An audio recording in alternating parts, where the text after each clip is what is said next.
This is Camp Adadzi in Latvia. It's about 250 kilometers from the Russian border.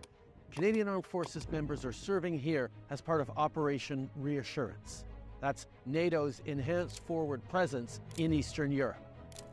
This is Canada's largest international mission, and because of Russia's recent actions, NATO is strengthening its presence in the region. When Putin's army crossed the border into Ukraine in February 2022, he upended 80 years of peace, stability, and security in Europe.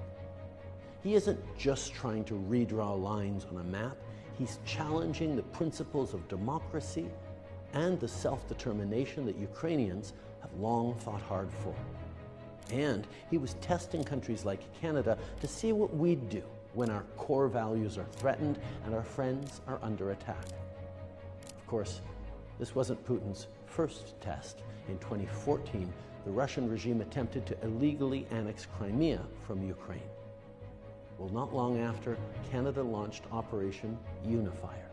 This is Canada's military training and capacity building mission in support of the armed forces of Ukraine. And through it, we've trained more than 36,000 Ukrainian soldiers. Many of the women and men that Canadians have trained are right now operating on the front lines and maintaining Ukraine's heroic resistance. Here in Latvia, our troops are protecting NATO's eastern flank and they're deterring further Russian aggression. Putin has shown a complete disregard for human rights and the international rules-based order, so countries like Latvia that share a border with Russia are worried about their security, and rightfully so. That's why we're here to reaffirm our support for this mission and for allies like Latvia that share our values. That's why last year we renewed this mission for years to come, and that's why here we're announcing that we're more than doubling our presence as part of Operation Reassurance. It's why Canada is engaged in international forums, which brings us here to Lithuania for the latest NATO summit. NATO was created in 1949 for situations just like this. And now, decades later, NATO is more united than ever.